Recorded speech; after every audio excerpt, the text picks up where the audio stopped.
Hi friends, welcome to Harish academy. ఈరోజు వార్తలు నిలిచిన జాతీయ అంతర్జాతీయ రాష్ట్రీయ అంశాల గురించి, వార్తలు నిలిచిన వ్యక్తులు, అవార్డులు, పుస్తకాలు, మరి క్రీడా సంబంధిత సమాచారం ఒక్కొక్క అంశాన్ని వివరంగా తెలుసుకుందాం. ఈరోజు ఫస్ట్ టాపిక్ వచ్చేసి భారత నేవీ ఆతిథ్యంలో ప్రారంభమైన మిలాన్ నావల్ ఎక్సర్సైజ్ వార్తలు నిలిచింది. మిలాన్ 2022 అని గుర్తుంచుకోండి. Milan naval exercise one of the largest naval exercise in the world. ప్రపంచంలో ఒక పెద్ద నావికా దళ విన్యాసం, multilateral naval exercise.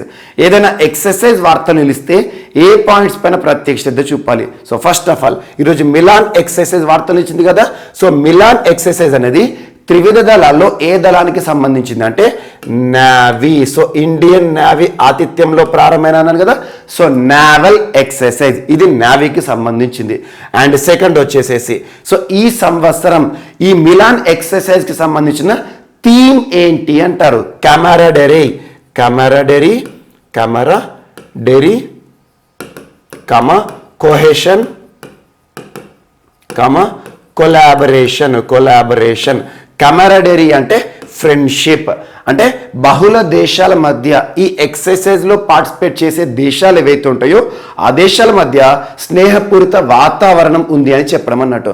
So కెమెరాడెరీ, cohesion and collaboration అనేది ఈ సంవత్సరం థీము. ఈ సంవత్సరం అంటున్నాను.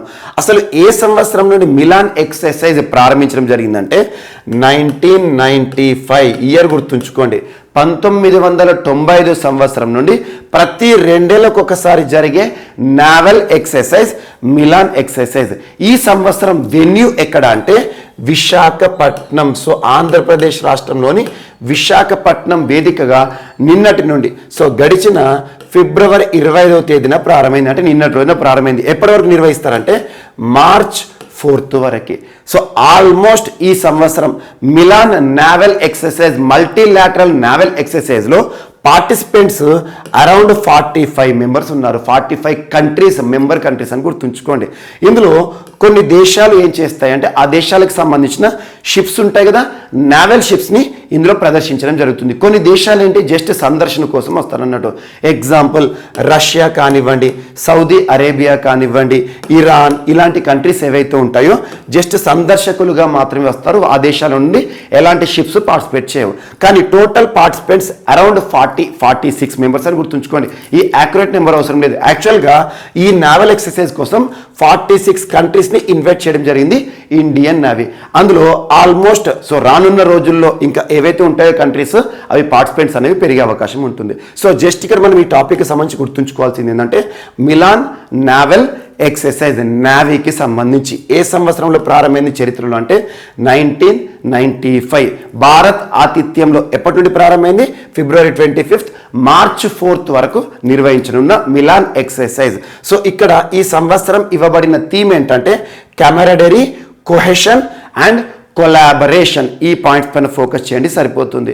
సో పోటీ పరీక్షల్లో వార్తలు నిలిచిన విన్యాసాలు ఏవైతే ఉంటాయో, ఎక్సర్సైజెస్ ఏవైతే ఉంటాయో వాటికి సంబంధించి బేసిక్గా ఏ పాయింట్స్ పైన ఫోకస్ చేస్తారంటే ఇది త్రివిధ దళాలు దేనికి సంబంధించింది, నావియా, ఎయిర్ ఫోర్సా, ఆర్మీయా ఇలాంటిది. And at the same time చరిత్రలో ఎప్పటి నుండి ప్రారంభమైంది, సో హిస్టరీకి సంబంధించి. అండ్ ప్రతి ఎన్నేళ్లకు ఒకసారి నిర్వహించబడే విన్యాసం అంటారు. సో ప్రతి 2 ఏళ్లకు ఒకసారి అని గుర్తుంచుకోండి. సో మిలాన్ 2022 కొన్ని ఎక్సర్సైజెస్కి సంబంధించి మాత్రం థీమ్ ఇతివృత్తం అనేది ఉంటుంది. సో మిలాన్ 2022కి సంబంధించి థీమ్ ఏంటంటే కెమెరాడెరీ, కోహెషన్, కొలాబరేషన్. ఇది గుర్తుంచుకోండి. ఇందులో ప్రపంచంలోని ప్రముఖ దేశాలు ఏవైతే ఉంటాయో క్వాడ్ మెంబర్ కంట్రీస్ కానివ్వండి. క్వాడ్ అంటే India, Japan, Australia, America, quad member countries. And ప్రస్తుతం తరచు వార్తలు ఇస్తున్న రష్యా కానివ్వండి, సౌదీ అరేబియా కానివ్వండి, ఇరాన్ కానివ్వండి, ఇలాంటి కంట్రీస్ అన్నీ కూడా కలిసి పార్టిసిపేట్ చేసే ఒక ప్రత్యేకమైన బహుళ నావికా దళ విన్యాసాల పేరే మిలాన్ అని గుర్తుంచుకోండి. So melon. అండ్ ఈరోజు మరొక ఎక్సర్సైజ్ కూడా వార్తలు నిలిచింది. Military exercise, joint military exercise అంటే సైన్యానికి సంబంధించింది. త్రివిధ దళాలు ఒకటి ఆర్మీ, ఆర్మీ ఆర్ మిలిటరీ అని గుర్తుంచుకోండి. So army exercise. Dharma guardian, Dharma guardian. So Dharma guardian 3rd edition అని గుర్తుంచుకోండి. 3rd ఎడిషన్ అంటే 3వ విడత. So Dharma guardian third edition రేపటి నుండి ప్రారంభం కానుంది. So February 27th Sunday. So రేపటి నుండి ప్రారంభం కానున్న ధర్మా గార్డియన్ March 10th వరకు మనం చూడబోతున్నాం ఈ విన్యాసాలు. సో ఇటీవల వార్తలు ఇచ్చిన ధర్మా గార్డియన్ జాయింట్ మిలిటరీ, జాయింట్ అంటే రెండు కంట్రీస్కి సంబంధించి, this is not military lateral, ఇది జాయింట్. జాయింట్ అంటే రెండు కంట్రీస్ గుర్తుంచుకోండి. ఏ రెండు దేశాలకు సంబంధించి అంటే India and Japan. So Indian army మరియు జపనీస్ ఆర్మీ ఎవరైతే ఉంటారో ఈ రెండు దేశాలకు సంబంధించిన ఆర్మీ సంయుక్తంగా నిర్వహించుకునే ఎడిషన్ ధర్మా గార్డియన్ చరిత్రలో ఎప్పుడు ప్రారంభమైందంటే 2018 నుండి ప్రతి ఏటా కూడా మనం చూస్తాం. సో కరోనా విపత్కర పరిస్థితుల కాలంలో నిర్వహించలేదు, అందువల్ల ఈ సంవత్సరం థర్డ్ ఎడిషన్ గుర్తుంచుకోండి. థర్డ్ ఎడిషన్ యొక్క వెన్యూ ఎక్కడ అంటారు? వెన్యూ అంటే వేదిక. సో మనకి ఇక్కడ బెలగావి ఎక్కడ ఉంది? కర్ణాటక రాష్ట్రం. ఇటీవల తరచూ వివాదాస్పద ప్రాంతం బెలగావిలో మరాఠీ మాట్లాడే ప్రజలు ఎక్కువగా ఉంటారు. సో కర్ణాటక, మహారాష్ట్ర రెండు అనుకోండి. అక్కడ ఒక వివాదాస్పదంగా నిలిచిన ప్రాంతం ఏదంటే బెల్గాం సిటీకి చరిత్రలో కూడా చాలా ప్రాధాన్యత, ఇంపార్టెన్స్ ఉంది. మహాత్మా గాంధీ అధ్యక్షత వహించిన ఏకైక కాంగ్రెస్ సమావేశాలు 1924లో బెల్గాంలో జరిగాయి. సో బెలగావి పైన ప్రత్యేక శ్రద్ధ చూపండి. ఏ రెండు రాష్ట్రాల మధ్య వివాదాస్పదంగా ఇటీవల వార్తలు ఇస్తుందంటే కర్ణాటక, మహారాష్ట్ర. ప్రస్తుతం బెలగావి ఏ రాష్ట్రంలో ఉంది అంటే కర్ణాటకలో ఉంది. కానీ మహారాష్ట్ర వాళ్ళు ఎవరైతే ఉంటారో, మరాఠా పీపుల్ ఎవరైతే ఉంటారో, మాకు ఈ ప్రాంతాన్ని ఇవ్వండి అని చెప్పేసి ఉద్యమం చేస్తున్నారు. సో అలా బెలగావి ప్రాంతంలో రేపటి నుండి ప్రారంభం కానున్న February 27th నుండి ప్రారంభం కానున్న ధర్మా గార్డియన్ అని గుర్తుంచుకోండి. ఇందులో ఇండియన్ ఆర్మీకి సంబంధించి 15th బెటాలియన్ మరాఠా రెజిమెంట్ వారు పార్టిసిపేట్ చేయబోతున్నారు. అంటే ఇండియన్ ఆర్మీ అని గుర్తుంచుకోండి. ఈ రెజిమెంట్స్, బెటాలియన్స్ అవసరం లేదు. Examination point of view to the point ఎలా ఫోకస్ చేస్తారంటే ఇటీవల వార్తలు ఇచ్చిన ధర్మా గార్డియన్ సంయుక్త సైనిక విన్యాసాలు ఏ రెండు దేశాలకి సంబంధించింది అంటే సో ఇండియా, జపాన్. సో అలా ఇటీవల లాస్ట్ 2 to 3 days నుండి మనం రెగ్యులర్గా ఈ ఎక్సర్సైజెస్ ఏవైతే ఉంటాయో ఇలాంటివి మనం చూస్తున్నాం. ఎగ్జాంపుల్ ఈస్టర్న్ బ్రిడ్జ్ అని చెప్పేసి ఇటీవల eastern bridge 6th edition India, ఒమన్కి సంబంధించి సంయుక్త వైమానిక దళ విన్యాసాల గురించి మనం డిస్కస్ చేయడం జరిగింది. అట్ ద సేమ్ టైం ఇటీవల కోబ్రా వారియర్, నిన్నటి క్లాస్లో చెప్పాను, కోబ్రా వారియర్ అని చెప్పేసి రానున్న March 6వ తేదీ నుండి మనం చూడబోతున్నాం. కోబ్రా వారియర్ అని చెప్పేసి అందులో ఫస్ట్ టైం ఇండియాకి సంబంధించి లైట్ కాంబాట్ ఎయిర్క్రాఫ్ట్ తేజాస్ కూడా పార్టిసిపేట్ చేయబోతుంది అని చెప్పేసి ఇలాంటివి ఏవైతే ఇటీవల కాలంలో మనం డిస్కస్ చేసిన విన్యాసాలు, ఎక్సర్సైజ్ ఉంటాయో వాటి ప్రత్యేకంగా లింక్ చేస్తూ చూడండి. అండ్ 2021 సంవత్సరంలో ఆల్మోస్ట్ ఒక 42 ఎక్సర్సైజెస్ గురించి మనం డిస్కస్ చేసాం. వాటన్నిటి కూడా చార్ట్ రూపంలో చూడండి. అండ్ నెక్స్ట్ ఈరోజు మరొక అంశం రక్షణ రంగానికి సంబంధించి ఇండియన్ నేవీ త్రివిధ దళాల్లో ఒకటైన ఇండియన్ నేవీ భారత నావికా దళంలో ప్రస్తుతం సేవలు అందిస్తున్న Poseidon 8I P8I Poseidon 8I విమానం అని గుర్తుంచుకోండి. పోసిడాన్ 8I అనగానే మనకి ఏ దేశం గుర్తుకు రావాలి? USA, యునైటెడ్ స్టేట్స్ ఆఫ్ అమెరికాకి సంబంధించి బోయింగ్ సంస్థ తయారు చేసిన విమానమే పోసిడాన్.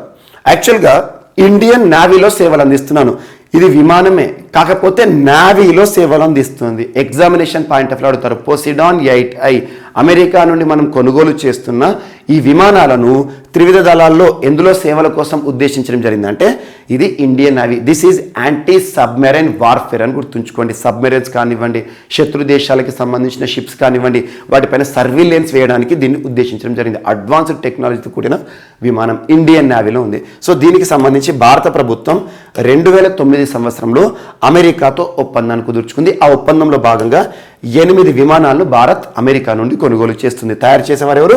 బోయింగ్. ఆ తర్వాత మరొకసారి 2016 సంవత్సరంలో మరొక నాలుగు పోసిడాన్ 8I విమానాల కోసం నరేంద్ర మోదీ గారి ప్రభుత్వం ఒప్పందం కుదుర్చుకుంది అమెరికాతో. సో ఈ విమానాలు 2009లో ఒప్పందం అన్నాను కదా ఫస్ట్ టైము, 2013లో మొట్టమొదటి విమానం భారతదేశానికి చేరడం జరిగింది. ఇండియన్ నేవీలో సేవలు ప్రారంభించడం జరిగింది. అండ్ ఇప్పుడు లాస్ట్ విమానం ఒప్పందంలో భాగంగా భారతదేశానికి ఎన్ని రానున్నాయి? మొత్తం 8+4 12 కదా. సో 12th 12th ఫ్లైట్ కూడా ఇండియాకి ఇటీవల రీచ్ అయింది. ఇది గుర్తుంచుకోండి. ఎగ్జామినేషన్ పాయింట్ ఆఫ్ వ్యూలో రక్షణ రంగానికి సంబంధించి మన రక్షణ అవసరాలను తీర్చుకోవడానికి వివిధ దేశాలపైన డిపెండ్ అవుతున్నాం. ఏ దేశం నుండి రక్షణ దిగుమతులతో మనం వార్తలు ఇస్తాం వాటిపైన ప్రతిష్టత చూపండి. ఇలా పొసిడాన్ 8I ఇండియన్ నేవీలో సేవలు అందిస్తున్న విమానం అనగానే అమెరికా బోయింగ్ సంస్థ తయారు చేస్తుంది. సేమ్ పొసిడాన్ 8I ఇండియాలో పొసిడాన్ 8I ఇండియా అదే పొసిడాన్ 8A అన్నాం అనుకోండి, అది అమెరికాలో సేమ్ వర్షన్ విమానమే, కాకపోతే అమెరికాలో పొసిడాన్ 8A అంటారు, ఇండియాలో పొసిడాన్ 8I అంటాం. ఐ మీన్స్ ఇండియా అని గుర్తుంచుకోండి సింపుల్గా. అండ్ ఇటీవల అమెరికాకి సంబంధించి తరచూ ఏదో ఒక అంశం మనకు వార్తలు ఇస్తుంది, ముఖ్యంగా రక్షణ రంగ దిగుమతులకు సంబంధించి. MH-60 Romeo helicopters, MH-60 Romeo helicopters అధునాతనమైన హెలికాప్టర్లను భారత్ అమెరికా నుండి కొనుగోలు చేస్తోంది. అండ్ జూలై మాసంలో ఇవి భారత్కి రీచ్ కానున్నాయి. ఇది ఒకటి important. And Apache Chinook helicopters అనగానే అమెరికా నుండి మనం దిగుమతి చేసుకుంటున్నాం రక్షణ దిగుమతుల్లో భాగంగా. At the same time Harpoon advanced version Harpoon missiles అనగానే అమెరికా నుండి మనం దిగుమతి చేసుకుంటున్నాం. అండ్ ఇటీవల రఫేల్ యుద్ధ విమానం, నిన్నటి క్లాస్లో మనం డిస్కస్ చేసాం. రఫేల్ యుద్ధ విమానం మరియు మిరాజ్ 2000 యుద్ధ విమానాలు అనగానే ఫ్రాన్స్ దేశం నుండి మనం దిగుమతి చేసుకుంటున్నాం. ఒప్పందంలో భాగంగా దసో అనే సంస్థ తయారు చేస్తుంది, దసో. అండ్ ఇటీవల వార్తలు ఇచ్చిన C-295 యుద్ధ విమానం అనగానే స్పెయిన్ నుండి మనం దిగుమతి చేసుకుని ఉన్నాం. ఇది ఒకటి ఇంపార్టెంట్. అండ్ వీటితో పాటు రష్యాకి సంబంధించి ఇటీవల MI హెలికాప్టర్సే కానివ్వండి, ఎట్ ద సేమ్ టైం సుకో యుద్ధ విమానాలే కానివ్వండి, ఇలాంటివి. అండ్ వీటితో పాటు విమానాలు హెలికాప్టర్స్తో పాటు ఇటీవల ఇజ్రాయెల్ నుండి హెరాన్ డ్రోన్లను దిగుమతి చేసుకుంటున్నాం. హెరాన్ డ్రోన్లను ఏ దేశం నుండి మనం దిగుమతి చేసుకుంటాం అంటే, డ్రోన్లు అంటేనే ఇజ్రాయెల్. సో డ్రోన్లు అంటేనే మనం ఇజ్రాయెల్ అని గుర్తుంచుకోండి. And at the same time Israel నుండి మనం ఇటీవల కాలంలో sky strikers and suicide drones, ఇలాంటి డ్రోన్స్ ఏవైతే దిగుమతి చేసుకుంటాం. అండ్ ఇజ్రాయెల్ నుండి మనం ఇటీవల నెగెవ్ లైట్ మిషన్ గన్స్, అత్యంత తేలికపాటి తుపాకులు ఏవైతే ఉంటాయో నెగెవ్ గన్స్ అంటాం, వాటిని మనం ఇజ్రాయెల్ నుండి దిగుమతి చేసుకుంటున్నాం. అండ్ ఇటీవల కాలంలో రష్యా నుండి మనం ప్రత్యేకంగా AK-203 మ్యానుఫ్యాక్చరింగ్ సంబంధించిన డీల్, ఒక ఒప్పందాన్ని కుదుర్చుకున్నాం. అట్ ద సేమ్ టైం ఇటీవల S-400 missile system, S-400 defence system, రక్షణ వ్యవస్థ, క్షిపణులను లాంచ్ చేయదు, శత్రు దేశాలకు సంబంధించి క్షిపణుల దాడి నుండి మనల్ని కాపాడేది అన్నట్టు. S-400 అనగానే మనకు రష్యాకి సంబంధించి. అమెరికాకి సంబంధించి తుపాకుల విషయానికి వస్తే సిగ్ సావర్ తుపాకులను ఇటీవల మనం దిగుమతి చేసుకున్నాం. ఏ ప్రాంతంలోని ఆర్మీకి ఇవ్వడం జరిగిందంటే జమ్మూ కాశ్మీర్లో రక్షణ కవచంలో పనిచేస్తున్న ఇండియన్ ఆర్మీకి వాటిని హ్యాండ్ ఓవర్ చేయడం జరిగింది. సో వీటితో పాటు ఇటీవల కాలంలో మనం ఏ రక్షణ రంగ దిగుమతులతో అయితే వార్తలు ఇచ్చామో వాటికి సంబంధించి ఖచ్చితంగా అన్ని అంశాలను లింక్ చేసుకోండి. సో ఈరోజు పొసిడాన్ 8I ఇండియన్ నేవీలో సేవలు అందిస్తుంది, అమెరికా నుండి మనం దిగుమతి చేసుకోవడం జరుగుతుంది. ఇది ఒకటి ఇంపార్టెంట్. అండ్ నెక్స్ట్, సో ఈరోజు ఐఐటీలకి సంబంధించి ఇన్ఫర్మేషన్స్. సో ఐఐటీలు ఈరోజు 2 నుండి 3 అంశాలు వార్తలు ఇచ్చాయి. IIT Delhi, first IIT Delhi. So IIT Delhi ఇటీవల తరచూ వార్తలు ఇస్తుంది. ఈరోజు అధునాతనమైన ప్రపంచంలోనే అతి చిన్న, వరల్డ్స్ స్మాలెస్ట్, ప్రపంచంలోనే అతి చిన్న వేరబుల్ అంటే ధరించే ఎయిర్ ప్యూరిఫైర్ వార్తలు నిలిచింది.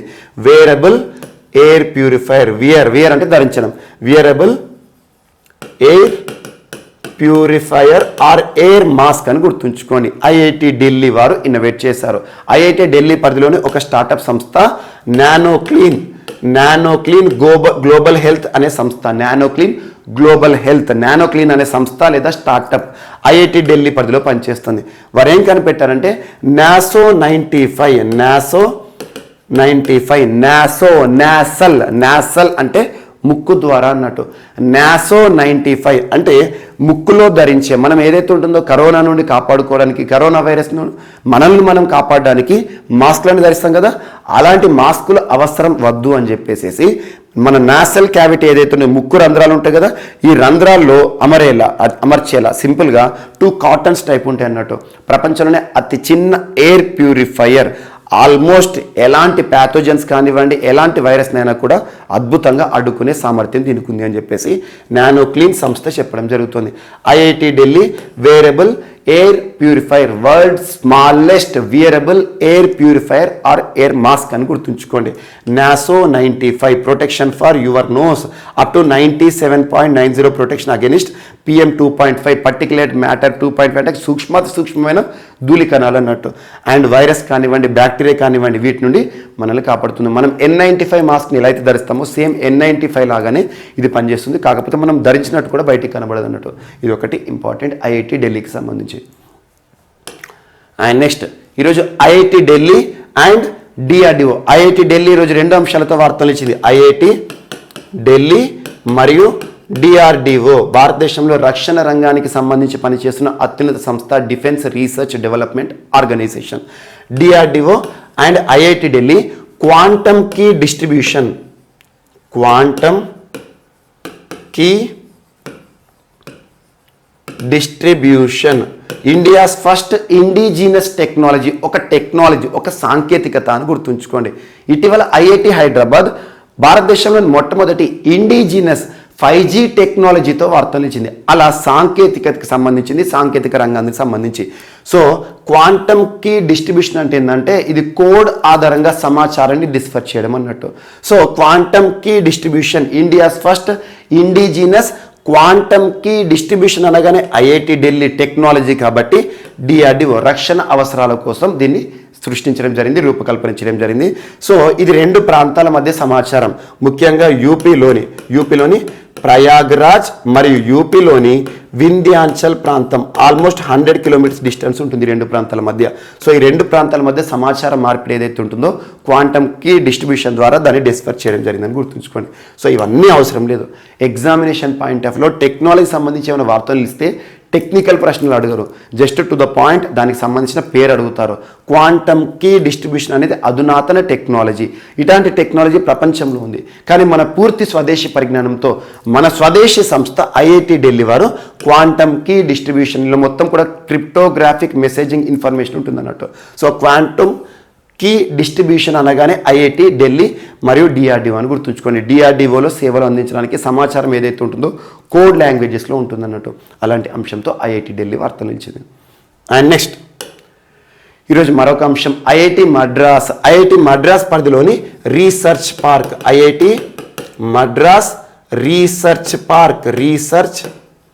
పార్క్ ఆతిథ్యంలో నిర్వహించబడిన వివిధ సంస్థలు సహకారం అందించాయి. కానీ ఐఐటి మద్రాస్ పరిధిలో ఇటీవల ముగిసిన ఒక సమావేశం వార్తలు నిలిచింది. ఐఐటి మద్రాస్ అనగానే తమిళనాడు రాష్ట్రం. ఆ సమాచారం దేనికి సంబంధించిన అంటే oceans conference and explosion. Oceans conference and explosion, ఓషన్స్కి సంబంధించి మహాసముద్రాలకు సంబంధించిన పరిశోధనల పైన ఒక సమ్మిట్ ఏ తేదీలో జరిగిందంటే February 21న ప్రారంభమైంది, February 24th 2022తో ముగిసింది. సో ఎవరి ఆతిథ్యంలో అంటే IIT Madras research park, IIT Madras అని గుర్తుంచుకోండి.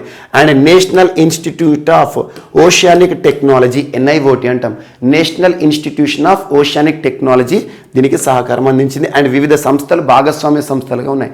జస్ట్ ఈ టాపిక్కి సంబంధించి మనం గుర్తుంచుకోవాల్సింది ఈ సంవత్సరం ఓషన్స్ కాన్ఫరెన్స్ అండ్ ఎక్స్ప్లోజన్ ఎవరు ఆతిథ్యం ఇచ్చారు, ఎవరి పరిధిలో జరిగింది, అండ్ ఈ సంవత్సరం ఇవ్వబడిన థీమ్ ఏంటి. ఓషన్స్ కాన్ఫరెన్స్ అండ్ ఎక్స్ప్లోజన్స్ ఏవైతే ఉంటాయో, ఇది ocean conference and exposition, ocean conference and exposition అంటే సిచ్యువేషన్, ఎక్స్పోజిషన్ దీనికి సంబంధించి థీమ్ ఏంటి అంటారు. ఈ సంవత్సరం థీమ్ ఏంటంటే ఇన్స్పైర్ ఇన్నోవేట్ అండ్ సస్టైన్ అనే ఇతివృత్తం ఆధారంగా ఈ సంవత్సరం ఐఐటి మద్రాస్ పరిధిలో ఓషన్స్కి సంబంధించిన సమాచారం, ఓషన్కి సంబంధించిన సాంకేతికత పైన ప్రత్యేకమైన సదస్సు జరిగింది ఐఐటి మద్రాస్ పరిధిలో అని గుర్తుంచుకోండి సరిపోతుంది. So oceans conference and exposition ఇది ఒకటి ఇంపార్టెంట్. అండ్ ఇటీవల ఐఐటీలు తరచూ వార్తలు నిలుస్తున్నాయి. ఐఐటీలకు సంబంధించి లాస్ట్ 2 days బ్యాక్ మనం ఐఐటి రూర్కీ, ఉత్తరాఖండ్ రాష్ట్రంలో ఉన్న ఒక IIT Indian institute of technology Roorkee శాస్త్రవేత్తలు ప్రత్యేకంగా కిసాన్ అనే ఒక మొబైల్ యాప్ని తీసుకొచ్చారు. రైతుకి అగ్రో క్లైమాటిక్ కండిషన్ సంబంధించిన సమాచారాన్ని అందజేయాలని చెప్పేసి ఒక ప్రత్యేక యాప్ ఐఐటి రూర్కీ గురించి చూసాం. అండ్ ఇటీవల కాలంలో ఐఐటి హైదరాబాద్ కూడా తరచూ వార్తలు నిలుస్తుంది. ఐఐటి హైదరాబాద్ దేశంలోనే మొట్టమొదటి ఇండిజినస్ 5G టెక్నాలజీ సంబంధిత అంశం.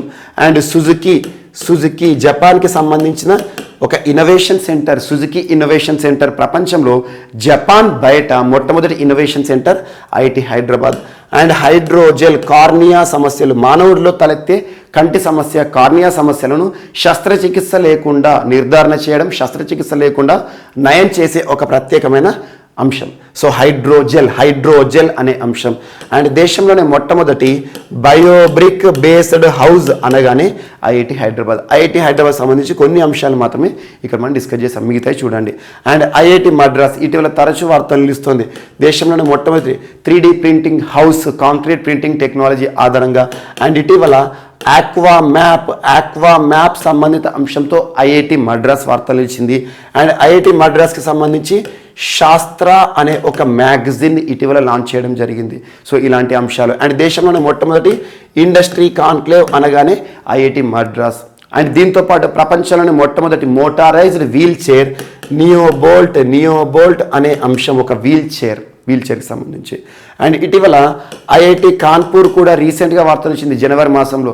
మొట్టమొదటి artificial or battery based heart, so battery ఆధారంగా నడిచే ఒక కృత్రిమ గుండె ఐఐటి కాన్పూర్ జనవరి మాసంలో మనం డిస్కస్ చేసాం.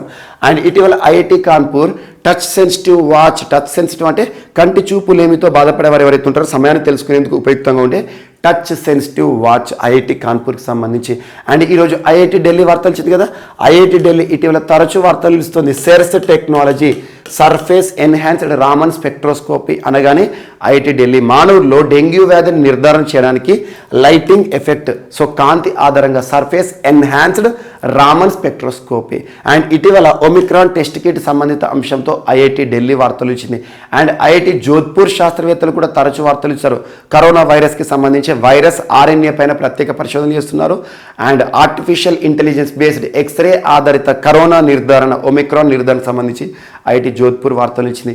ఐఐటి రోపర్ అంటేనే పంజాబ్ రాష్ట్రానికి సంబంధించి ఆంబిటాగ్ అనే ఒక ప్రత్యేకమైన temperature monitoring tool and smokeless cremation system, world's first ever plant based air purifier అనగానే ఐఐటి రోపర్. అండ్ ఇటీవల ఐఐటి గౌహతి కూడా తరచూ వార్తలు ఇస్తుంది. ఐఐటి గౌహతికి సంబంధించి లిథియం అయాన్ బ్యాటరీస్ ఏవైతే ఉంటాయో, మనం ఎలక్ట్రిక్ వెహికల్స్లో ఎలక్ట్రానిక్ పరికరాల్లో వాడే లిథియం అయాన్ బ్యాటరీస్ ఉంటాయి కదా, ఆ బ్యాటరీస్ ఏవైతే ఉంటాయో ఆ బ్యాటరీస్ యొక్క సామర్థ్యాన్ని పెంచేందుకు ఉద్దేశించి ప్రత్యేక పరిశోధనలు చేస్తున్నారు. And IIT Kharagpur betel nut oil extraction.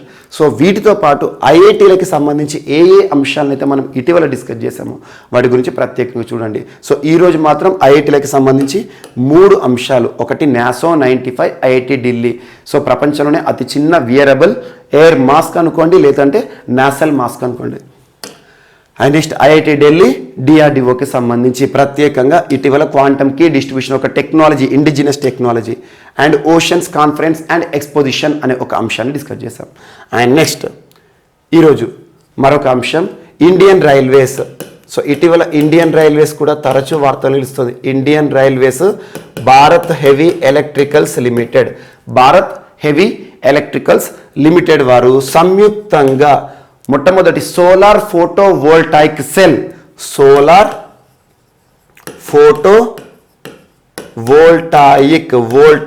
Cell with the capacity of 1.7 megawatt. So సౌరశక్తికి సంబంధించి లేదంటే ఒక సోలార్ పవర్ ప్లాంట్ అని గుర్తుంచుకోండి. ఇండియన్ రైల్వేస్ మరియు BHEL సంయుక్తంగా ఒక సోలార్ పవర్ ప్లాంట్ దేని ఆధారంగా పనిచేస్తుంది?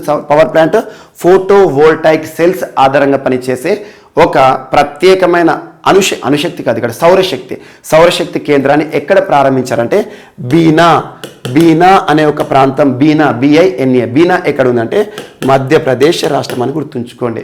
So Indian railways and BHEL బీనా అంటే మధ్యప్రదేశ్ రాష్ట్రంలో ఉంది. ఇక్కడ దేశంలోనే మొదటిసారి ఫోటో వోల్టాయిక్ సెల్స్ ఆధారంగా ఒక ప్రత్యేకమైన సోలార్ పవర్ ప్లాంట్ని ఏర్పాటు చేయడం జరిగింది. ఇది ఒకటి ఇంపార్టెంట్. ఇండియన్ రైల్వేస్ పరిధిలో మొట్టమొదటి అనే అంశం గుర్తుంచుకోండి. ఈ రెండు సంస్థల సహకారం అని గుర్తుంచుకోండి. సౌరశక్తి పైన మనం రానున్న రోజుల్లో చాలా వరకు అంశాలు చూడబోతున్నాం. ఇదొకటి ఇంపార్టెంట్. అండ్ ఇటీవల ఇండియన్ రైల్వేస్కి సంబంధించి FSSAI food safety standards authority of India వారు భారతదేశంలో ఇప్పటి వరకు 6 రైల్వే స్టేషన్లను ఈట్ రైట్ రైల్వే స్టేషన్స్గా గుర్తించారు. లాస్ట్ భువనేశ్వర్ వార్తలు ఇచ్చింది. అండ్ ఇటీవల ఇండియన్ రైల్వేస్కి సంబంధించి హుబ్లీ రైల్వే ప్లాట్ఫామ్ వార్తలు ఇచ్చింది. అతి పొడవైన రైల్వే ప్లాట్ఫామ్ అని చెప్పేసి Hubli Karnataka. KSR railway station, running water aquarium అని చెప్పేసి, అక్వేరియం టనెల్ అని చెప్పేసి. అండ్ ఇటీవల మోక్షగుండం విశ్వేశ్వరయ్య రైల్వే స్టేషన్ కర్ణాటక రాష్ట్రం బెంగళూరులో ఉంది. దాని యొక్క ప్రత్యేకత ఏంటంటే దేశంలోనే మొట్టమొదటి ఫుల్లీ AC రైల్వే టర్మినల్. ఇలాంటివి ఏవైతే ఉంటే వాటిని లింక్ చేసుకోండి. And Bharat heavy electricals limited అంటే ఏంటంటే భారతదేశంలో హెవీ ఎలక్ట్రికల్ పరికరాలను తయారు చేసే ఒక సంస్థ అని గుర్తుంచుకోండి. వీరి ఆధ్వర్యంలో బీనా మధ్యప్రదేశ్లో ఒక ప్రత్యేకమైన సౌరశక్తికి సంబంధించిన ఒక ఇనిషియేటివ్ వార్తలు ఇచ్చింది. అండ్ నెక్స్ట్ వ్యాక్సిన్ మైత్రి ఈరోజు మరొకసారి వార్తలు నిలిచింది. వ్యాక్సిన్ మైత్రి అంటే స్నేహం. సో స్నేహం, ఈ స్నేహంలో ఏమిచ్చుకోవాలి? వ్యాక్సిన్, COVID-19 వ్యాక్సిన్ మైత్రి అనేది భారత ప్రభుత్వానికి సంబంధించిన ఒక ఇనిషియేటివ్.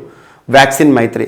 సో భారతదేశం ప్రపంచ దేశాలకి వ్యాక్సిన్ని ఇచ్చే ఒక ప్రోగ్రామ్ అన్నట్టు, వ్యాక్సిన్ని డిస్ట్రిబ్యూట్ చేయడం అన్నట్టు. సింపుల్గా కొన్ని దేశాలు ప్రపంచంలో COVID-19 వ్యాక్సిన్ని తయారు చేసుకునే సిచ్యువేషన్లు లేవు, కొనుక్కునే సిచ్యువేషన్లు లేవు. అలా దౌత్యపరమైన సంబంధాల్లో భాగంగా మనం వ్యాక్సిన్ని ఇవ్వడం జరుగుతుంది. అందులో భాగంగా వ్యాక్సిన్ మైత్రి ప్రోగ్రాంలో భాగంగా నిన్నటి రోజున ఇండియన్ ఆర్మీ, భారత సైన్యం నేపాలీ ఆర్మీకి ఆల్మోస్ట్ 1,00,000 డోసుల స్వదేశీ వ్యాక్సిన్ని ఇవ్వడం జరిగింది. COVID-19 vaccine. స్వదేశీ COVID-19 వ్యాక్సిన్ అంటే కోవాక్సిన్ 1,00,000 డోసులను ఎవరికి ఇవ్వడం జరిగింది? Army of Nepal. ఎవరిచ్చారు? Indian army. ఇది ఒకటి గుర్తుంచుకోండి. వ్యాక్సిన్ మైత్రి అంటే వివిధ దేశాలకు మన భారతదేశం ఇస్తున్న వ్యాక్సిన్, ఉచిత వ్యాక్సిన్ ప్రోగ్రామ్ అని గుర్తుంచుకోండి. వ్యాక్సిన్ డిస్ట్రిబ్యూషన్ అని గుర్తుంచుకోండి. సో ఈరోజు ఇండియా నేపాల్ సంబంధాలకు సంబంధించి వార్తలు నిలిచింది vaccine Maitri. And next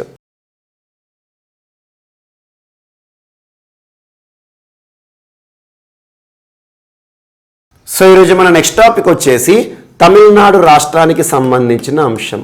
so Tamil Nadu రాష్ట్రానికి సంబంధించి ఒక ప్రత్యేకమైన క్యాష్యూ ఈరోజు వార్తలు నిలిచింది. క్యాష్యూ, జీడిపప్పు అంటాం మనం తెలుగులో. సో ఈ క్యాష్యూ పేరు గుర్తుంచుకోండి, పండ్రుతి క్యాష్యూ. ఇటీవల వార్తలు నిలిచిన పండ్రుతి క్యాష్యూ ఏ రాష్ట్రానికి సంబంధించింది అంటే తమిళనాడు రాష్ట్రానికి సంబంధించి. తమిళనాడు రాష్ట్రానికి సంబంధించిన ప్రత్యేకమైన జీడిపప్పు, చాలా రుచికరమైన జీడిపప్పు ఈరోజు వార్తలు ఇచ్చింది. సో దీనికి సంబంధించి ఒక ప్రాంతం పేరు గుర్తుంచుకోండి, కడలూర్ ఆర్ కుడలూర్ అనే ప్రాంతంలో దీన్ని ఏమని పిలుస్తారంటే గోల్డ్ మైన్ అని పిలుస్తారు. సో అలా కుడలూర్ ప్రాంతానికి సంబంధించిన ఈ పండ్రుతి క్యాష్యూ ఏదైతే ఉంటుందో దీనికి GI ట్యాగ్ని రిక్వెస్ట్ చేస్తూ అంటే ఇంకా GI ట్యాగ్ రాలే. సో ఈ ప్రోడక్ట్ ఏదైతే ఉంటుందో ఈ పండ్రుతి క్యాష్కి GI ట్యాగ్ ఇవ్వండి అని చెప్తూ కేంద్ర ప్రభుత్వానికి వినతి పత్రాన్ని సమర్పించిన ఒక సంస్థ Tamil Nadu cashew processors and exporters association. Tamil Nadu cashew processors and exporters association వారు ఏం చెప్పారంటే తమిళనాడు రాష్ట్రంలో ఉండే ఈ ప్రత్యేకమైన క్యాష్యూ ఏదైతే ఉంటుందో, జీడిపప్పు ఏదైతే ఉంటుందో చాలా రుచికరమైనది అండ్ తీయనైనది. సో దీనికంటూ యూనిక్ క్వాలిటీస్ ఉన్నాయి, దీనికి GI ట్యాగ్ భౌగోళిక గుర్తింపును ఇవ్వండి అని చెప్తూ భారత ప్రభుత్వానికి రిక్వెస్ట్ లెటర్ పెట్టడం జరిగింది. అలా ఈరోజు ఒక ప్రోడక్ట్ ఎలివేట్ అయింది. ఎగ్జామినేషన్ పాయింట్ ఆఫ్ వ్యూలో ఇటీవల వార్తలు నిలిచిన పండ్రుతి క్యాష్యూ ఏ రాష్ట్రానికి సంబంధించింది అని అడుగుతారు. తమిళనాడు రాష్ట్రం. సో కుడలూర్ ఆర్ కడలూర్ అని గుర్తుంచుకోండి. So local name. So Panruti cashew. And ఇప్పటి వరకు తమిళనాడు రాష్ట్రానికి సంబంధించి చాలా GI ప్రోడక్ట్ల గురించి మనం డిస్కస్ చేసాం.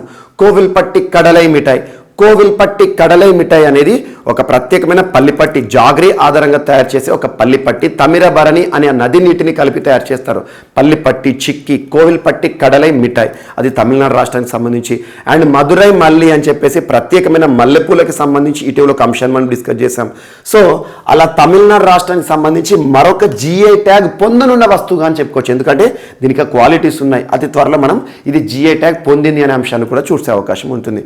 సో GI ట్యాగ్ సంబంధించి భారతదేశంలో ఒక చట్టానికి లింక్ చేసుకోండి.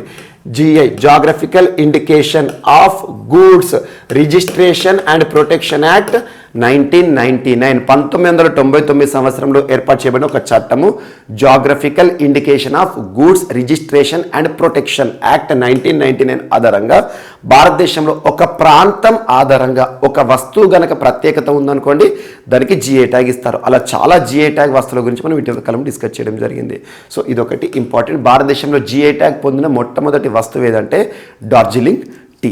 ఇదొకటి ఇంపార్టెంట్. అండ్ తమిళనాడు రాష్ట్రానికి సంబంధించి ఇటీవల కాలంలో మనం డిస్కస్ చేసిన అన్ని అంశాలు కూడా ఇక్కడ లింక్ చేసుకోండి. అండ్ నెక్స్ట్ సుప్రీంకోర్టు ఇచ్చిన ఒక కీలక తీర్పు, అంతిమ తీర్పు వార్తలు ఇచ్చింది. దేనికి సంబంధించి అంటే రెండో భార్య సంతానం కూడా కారుణ్య నియామకానికి అర్హత సాధిస్తుందట. కారుణ్య నియామకం. సో ఈ సెంటెన్స్ అంతా ఇప్పుడు మనం అర్థం చేసుకోవాలి. కారుణ్య నియామకం అంటే ఏం లేదు. ఎగ్జాంపుల్, ఒక పర్సన్ గవర్నమెంట్ ఉద్యోగి అనుకోండి. సో ప్రభుత్వంలో పనిచేస్తున్న ఒక ఉద్యోగి అనుకోకుండా తను సర్వీస్లో ఉన్నప్పుడు, అంటే తను ఇంకా పదవిలో ఉన్నప్పుడు తన సర్వీస్ కాలంలో చనిపోయాడు అనుకోండి, తన డిపెండెంట్స్ ఎవరైతే ఉంటారో, ఎందుకంటే ఫ్యామిలీ బ్రెడ్ విన్నర్ చనిపోయాడు, తన డిపెండెంట్స్ ఎవరైతే ఉంటారో వారికి ఉద్యోగం ఇస్తారు కదా ప్రభుత్వము, దాన్ని కారుణ్య నియామకం అంటారు. సో కారుణ్య నియామకం. సో ముఖ్యంగా పిల్లలకు కానీ లేదా వైఫ్కి కానీ ఇలా ఇస్తారు ఉద్యోగం. సో ఇక్కడ ఏం జరిగిందంటే కారుణ్య నియామకం అంటే ఒక ప్రభుత్వ ఉద్యోగి చనిపోతే వారి ఇంటికి సంబంధించి ఆ సంబంధికులకు ప్రభుత్వ ఉద్యోగం వచ్చే అవకాశం ఇప్పటికీ భారతదేశంలో ఉంది. సో ఈ కారుణ్య నియామకానికి ఒక వ్యక్తి చచ్చిపోతే ఆ వ్యక్తి యొక్క మొదటి భార్య రెండో భార్య అలా ఉన్నారనుకోండి, సో రెండో భార్యకు పుట్టిన సంతానం కూడా అర్హత సాధిస్తుంది అని చెప్పేసి ఇటీవల బీహార్కి సంబంధించి యాక్చువల్గా 2018 సంవత్సరంలో మనోజ్ కుమార్ అనే ఒక పర్సన్ బీహార్ రాష్ట్రానికి సంబంధించి తను హైకోర్టుని ఆశ్రయించాడు. పాట్నా హైకోర్టు ఏమని చెప్పింది? పాట్నా హైకోర్టు అంటే తను రైల్వే ఉద్యోగం కోసం, తన తండ్రి రైల్వే డిపార్ట్మెంట్ చనిపోయాడు, రైల్వే ఉద్యోగం సంబంధించి తను అప్లై చేస్తే ఏం చెప్పారంటే రెండవ భార్య కుమారుడు కాబట్టి నీకు ఈ ఉద్యోగానికి అర్హత ఉండదని చెప్పారు. సో హైకోర్టు కూడా ఆ అంశాన్ని సమర్థించింది. సో ఇటీవల సుప్రీంకోర్టు ఏం చెప్పిందంటే రెండవ భార్య సంతానమైనా కూడా మొదటి భార్య సంతానంతో సమానంగా కారుణ్య నియామకానికి అర్హత ఉంటుంది. According to article 14 and article 16 of Indian constitution, supreme law of the land ఏదైతే ఉంటుందో ఆర్టికల్ 14, 16లో దీనికి సంబంధించి కొన్ని వెసులుబాట్లు కూడా ఉంటాయని చెప్పేసి సుప్రీంకోర్టు ప్రత్యేకంగా ప్రకటించడం జరిగింది. జస్ట్ ఇక్కడ స్టేట్మెంట్ గుర్తుంచుకోండి, సుప్రీంకోర్టు బీహార్ హైకోర్టు ఇచ్చిన తీర్పుని కొట్టేసింది. సో నూతన తీర్పునిచ్చింది, రెండో భార్య సంతానం కూడా కారుణ్య నియామకానికి అర్హులే అని చెప్పేసి. అండ్ నెక్స్ట్ ఈరోజు మరొక అంశం, మీటీ అనే ఒక కమ్యూనిటీ వార్తలను ఇచ్చింది.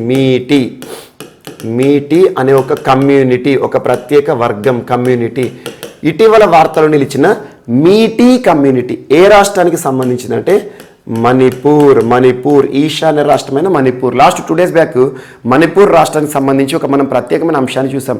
మణిపూర్ రాష్ట్రంలో మాత్రమే చూసే ఎన్నికలకి ముందు జరిగే ఒక ప్రత్యేక కార్యక్రమం ఫ్లాగ్ హాస్టింగ్ సెరమనీ, జెండా పండుగ అని చెప్పేసి. సో ఈరోజు మణిపూర్ రాష్ట్రానికి సంబంధించి ఈ ఎన్నికలు సమీపంలో ఉన్నప్పుడు రేపటి నుండి మణిపూర్లో ఎన్నికలు ప్రారంభం కానున్నాయి. దీనికి ముందు మీటీ కమ్యూనిటీ ప్రజలు ఏం చెప్తున్నారంటే ఆల్మోస్ట్ మణిపూర్లో ముఖ్యంగా ఇంఫాల్ సిటీ ఏదైతే ఉంటుందో అక్కడ ఆల్మోస్ట్ 60% ఈ కమ్యూనిటీకి సంబంధించిన వారే ఉన్నారు. సో మీటీ కమ్యూనిటీ వారు ఏం చెప్తున్నారంటే మా కమ్యూనిటీని, మా వర్గాన్ని ఎస్టీలుగా గుర్తించండి, ఎస్టీ షెడ్యూల్డ్ ట్రైబ్గా గుర్తించండి అని చెప్పేసి. వీళ్ళు ఈ ఎస్టీలుగా గుర్తింపు ఎందుకు అడుగుతున్నారంటే ఉద్యోగ అవకాశాల్లో, విద్యా అవకాశాల్లో కాదు, ఆ ప్రాంతంలో వారు ఎదుర్కొంటున్న ప్రధాన సమస్య ఏంటంటే భూ హక్కులకి సంబంధించి మాకు అసలు అవకాశాలు లేకుండా చేస్తున్నారు ఇక్కడ ఉండే ప్రజలందరూ అని చెప్పేసి మమ్మల్ని ఎస్టీలుగా గుర్తించండి అని చెప్తున్నారు. యాక్చువల్గా చరిత్రను కనుక అబ్జర్వ్ చేస్తే 1935 వరకు, 1935 అంటే బ్రిటిష్ పరిపాలించిన వారు ఎప్పుడైతే ఉంటారో 1935 భారత ప్రభుత్వ చట్టం ఉంది కదా, అప్పటి వరకు ఈ మీటీ కమ్యూనిటీ ఏదైతే ఉంటుందో వారు ఎస్టీలుగానే గుర్తింపు పొందారు. ఆ తర్వాత రాజ్యాంగం అమల్లోకి వచ్చిన తర్వాత కొంతకాలానికి ఎస్టీ హోదా వీళ్ళకు లేకుండా పోయింది. సో అలా ఎస్టీలుగా, షెడ్యూల్డ్ ట్రైబల్ పీపుల్గా, గిరిజనులుగా మమ్మల్ని గుర్తించండి అని చెప్పేసి మీటీ ట్రైబల్ గ్రూప్స్ వారు చేస్తున్న డిమాండ్ ఈరోజు వార్తలు ఇచ్చింది. సో ఇక్కడ ఈ టాపిక్కి సంబంధించి పోటీ పరీక్షలు ఎలా అడుగుతారంటే ఇటీవల ఎస్టీలుగా గుర్తించండి, షెడ్యూల్డ్ ట్రైబ్ గిరిజనులుగా గుర్తించండి అని చెప్పేసి మీటీ కమ్యూనిటీ ప్రజలు ప్రత్యేకంగా అభ్యర్థన చేస్తున్నారు. ఆ ప్రజలు ఏ రాష్ట్రానికి సంబంధించి అంటే మణిపూర్.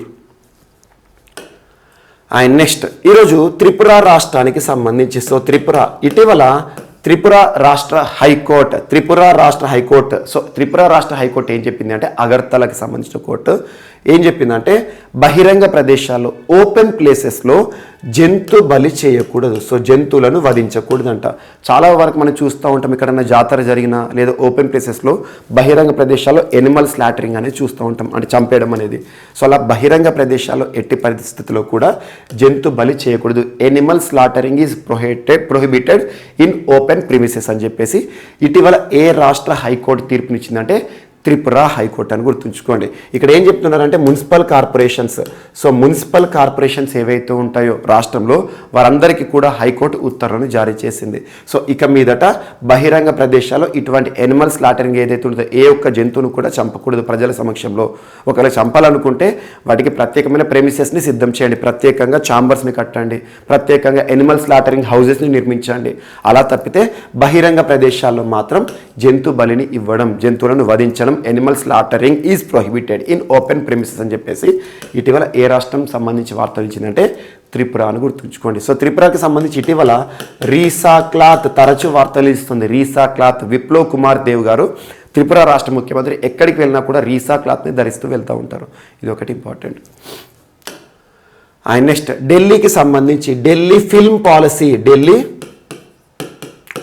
పాలసీ వార్తలు నిలిచింది. Film policy. సో ఢిల్లీకి సంబంధించి ఫిల్మ్ పాలసీ 2022 ఫిల్మ్ అంటే ఫిల్మ్ ఇండస్ట్రీకి సంబంధించి ఇక్కడ ఢిల్లీ ప్రభుత్వం ఏం చెప్తుంది అంటే ఢిల్లీ కేంద్రపాలిత ప్రాంతమే కానీ అసెంబ్లీతో కూడిన కేంద్రపాలిత ప్రాంతం.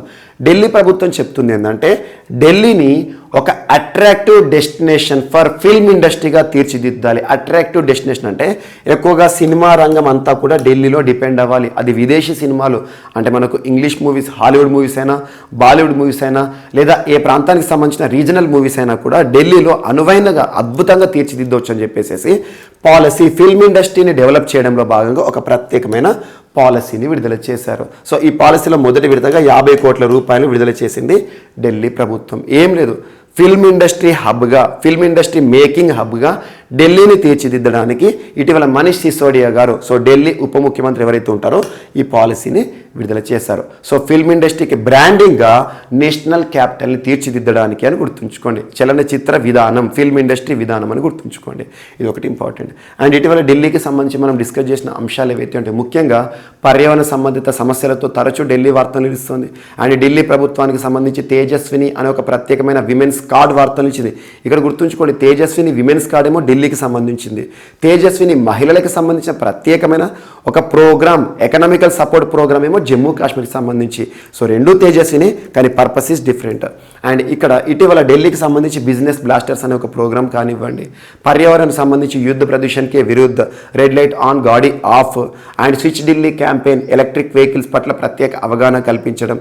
అండ్ వీటితో పాటు ఢిల్లీకి సంబంధించి ఇటీవల మనం ఏదైతే స్మార్ట్ టవర్ కానివ్వండి, ఎలక్ట్రిక్ వెహికల్ ఛార్జింగ్ స్టేషన్స్ కానివ్వండి, దేశ్కే మెంటార్ ప్రోగ్రామ్ కానివ్వండి, వాటన్నిటిని కూడా లింక్ చేస్తూ చూడండి.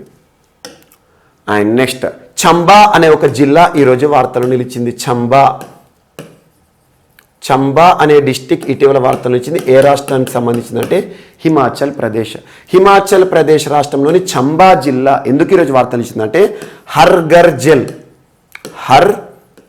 ఘర్ జల్ని సాధించిన 100వ సిటీగా, భారతదేశంలో 100వ పట్టణంగా గుర్తింపు పొందిన చంబా డిస్టిక్, చంబా జిల్లా ప్రత్యేకంగా హర్ ఘర్ జల్ అంటే ఇంటింటికి నీరు అన్నట్టు. భారత ప్రభుత్వం, నరేంద్ర మోదీ గారి ప్రభుత్వం టార్గెట్ ఏంటంటే 2024 సంవత్సరం వరకల్లా భారతదేశంలోని ప్రతి ఇంటికి కూడా త్రాగునీటి సౌకర్యాన్ని కల్పించాలి, ఇంటింటికి నల్ల సౌకర్యం కల్పించి త్రాగునీటి సౌకర్యాన్ని కల్పించాలి. అందులో భాగంగా ఇప్పటికే హర్ ఘర్ జల్ విషయంలో 100% సాధించిన రాష్ట్రంగా గోవాని చూసాము. అండ్ గ్రామీణ ప్రాంతాల్లో హర్ ఘర్ జల్ విషయంలో మనకు తెలంగాణ రాష్ట్రం వార్తలు నిలిచింది. అండ్ ఇలా సిటీస్ విషయానికి వస్తే, డిస్ట్రిక్ట్స్ విషయానికి వస్తే భారతదేశంలో హర్ ఘర్ జల్ అంటే 100% ఇంటింటికి తాగునీరు అందించే ప్రక్రియ పూర్తయిన 100వ జిల్లాగా చంబా డిస్టిక్ అని చెప్పేసి ఇటీవల కేంద్ర ప్రభుత్వం చేసిన ప్రత్యేక ప్రకటన వార్తలు నిలిచింది. And next world economic forum, national institute of urban affairs అంటే పట్టణ ప్రాంతాలకి సంబంధించి వరల్డ్ ఎకనామిక్ ఫోరం. ఇది అంతర్జాతీయ సంస్థ, స్విట్జర్లాండ్ కేంద్రంగా పనిచేస్తుంది. కొలోనీ హెడ్ క్వార్టర్గా పనిచేస్తున్న వరల్డ్ ఎకనామిక్ ఫోరం ఇటీవల సమ్మిట్స్ కూడా మనం చూసాం. So world economic forum and national institute of urban affairs మధ్య ఒక MOU కుదిరింది. MOU మెమరాండమ్ ఆఫ్ అండర్స్టాండింగ్ అంటే ఒక ఒప్పందం. దేనికి సంబంధించి అంటే sustainable cities India programme. Sustainable సుస్థిర నగరాలుగా భారతదేశంలోని నగరాలను తీర్చిదిద్దే ఒక కార్యక్రమానికి సంబంధించి అంటే ఏంటి, డీపొల్యూషన్ చేయడం కానివ్వండి, ఒక్కొక్క సిటీకి సంబంధించి అక్కడ సుస్థిర లక్ష్యాలను సాధించడం, ముఖ్యంగా పర్యావరణం విషయంలో ఆ సిటీస్ అన్నింటినీ అద్భుతంగా తీర్చిదిద్దడం. అలా సస్టైనబుల్ సిటీస్ ఇండియా ప్రోగ్రామ్కి సంబంధించి ఇటీవల national institute of urban affairs Delhi కేంద్రంగా పనిచేసిన సంస్థ మరియు వరల్డ్ ఎకనామిక్ ఫోరం మధ్య కుదిరిన ఒప్పందం అని గుర్తుంచుకోండి సరిపోతుంది. భారతదేశంలోని నగరాలు ఏవైతే ఉంటే వాటన్నిటిని కూడా సస్టైనబుల్గా తీర్చిదిద్దడం ఉద్దేశం అని గుర్తుంచుకోండి. సుస్థిరమైన నగరాలుగా తీర్చిదిద్దడం అంటే అక్కడ పర్యావరణ సంబంధిత సమస్యలను తీర్చిదిద్దేస్తారు, ఎరాడికేట్ చేసేస్తారు, ఇలాంటివన్నీ కూడా. అండ్ నెక్స్ట్ ఇటీవల భారత పోర్ట్స్ శాఖ మంత్రి సర్బానంద సోనోవాల్ గారు అస్సాం రాష్ట్ర మాజీ ముఖ్యమంత్రి. సో ప్రస్తుతం ministry of ports, waterways and water transport.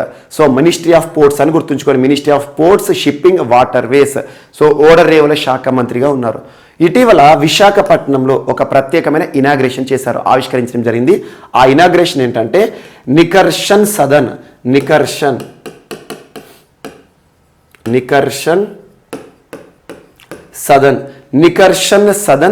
Dredging museum Nikarshan Sadan dredging మ్యూజియంని ఇటీవల ఇనాగ్రేట్ చేయడం జరిగింది సర్బానంద సోనోవాల్ గారు. ఇక్కడ డ్రెడ్జింగ్ అంటే మీనింగ్ తెలియాలి. డ్రెడ్జింగ్ అంటే ఏం లేదు, వాటర్ బాటమ్ పొజిషన్ ఉంటుంది కదా, దాన్ని క్లీన్ చేయడం అన్నట్టు, మొత్తం వాటర్ బాడీ మొత్తాన్ని క్లీన్ చేయడం అన్నట్టు డ్రెడ్జర్స్ అంటారు. పెద్ద పెద్ద పరికరాలు ఉంటాయి. సో సింపుల్గా మనకు ఎర్త్ పైన అయితే క్రేన్స్ ఉంటాయి, అలా వాటర్లో కూడా క్లీనింగ్ చేయడానికి ఉపయోగిస్తారు అన్నట్టు. సో అలా నికర్షన్ సదన్ డ్రెడ్జింగ్ మ్యూజియం, దీని యొక్క ప్రత్యేకత ఏంటంటే డిఫరెంట్ వెరైటీస్ ఆఫ్ డ్రెడ్జర్స్ని చూపిస్తారు అక్కడ. అండ్ వాటర్ క్లీనింగ్ యాక్టివిటీస్ కానివ్వండి, సముద్ర ప్రాంతాలు అండ్ సీ షోర్ ఏరియాస్ కానివ్వండి, వాటిని క్లీన్ చేయడానికి ఏ విధమైన పరికరాలు ఉంటాయి, అలాంటి అంశాలతో కూడిన ఒక ప్రత్యేక మ్యూజియమే నికర్షన్ సదన్ డ్రెడ్జింగ్ మ్యూజియంని ఇటీవల భారత పోర్ట్ శాఖ మంత్రి, ఓడరేవుల శాఖ మంత్రి సర్బానంద సోనోవాల్ గారు విశాఖపట్నంలో ప్రారంభించడం జరిగింది. ఇదొకటి ఇంపార్టెంట్. అండ్ నెక్స్ట్ సో ఇటీవల Mahatma Gandhi national rural employment guarantee యాక్ట్లో భాగంగా Mahatma Gandhi national rural employment guarantee act జాతీయ ఉపాధి హామీ చట్టం భాగంగా ప్రతి వ్యక్తికి కూడా ఎలిజిబిలిటీ ఉన్న వ్యక్తికి కనీసం 100 రోజుల పని దినాలను కల్పించడం అన్నట్టు. సో అలా భారతదేశంలో 2006 సంవత్సరం so Mahatma Gandhi national rural employment guarantee act 2005 implemented from 2006. So ఇందులో భాగంగా ఒక ప్రత్యేకమైన అంబడ్స్మన్ యాప్ని లాంచ్ చేశారు. అంబడ్స్మన్ అంటే ఏం లేదు, Mahatma Gandhi national rural employment guarantee act ఆధారంగా గ్రామీణ ప్రాంతాల్లో ఉపాధి అవకాశాలను కల్పిస్తోంది ప్రభుత్వం.